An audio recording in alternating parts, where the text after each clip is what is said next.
Salam olahraga, kembali lagi di YouTube AHM Channel. Sebelum melanjutkan menonton video ini, jangan lupa dibantu subscribe, like, komen dan share-nya untuk mendapatkan video-video terbaru di channel ini.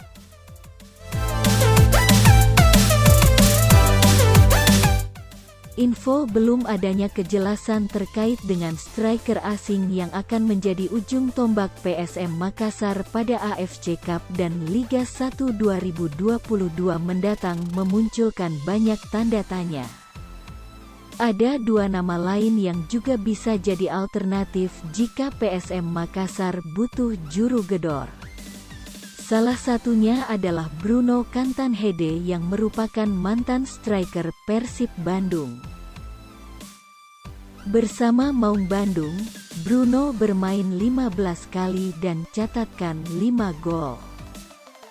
Catatan penampilan Bruno tersebut dianggap masih lumayan bagus, pasalnya sang pemain bergabung dengan Persib Bandung pada putaran kedua Liga 1 2021 lalu.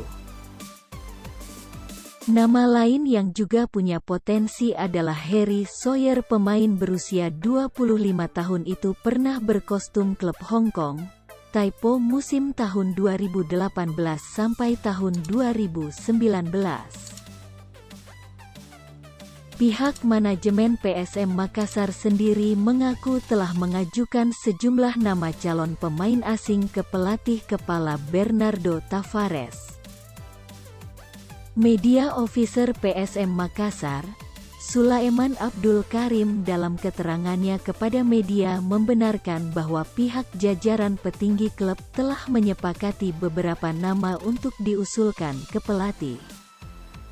Semoga dalam waktu dekat ada keputusan dari pelatih yang kemudian pemain tersebut dapat kita datangkan, kata dia dalam keterangannya.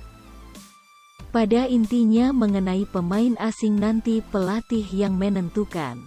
Kami belum berani mengambil langkah jauh karena pelatih ini belum sampai di Makassar, imbuhnya.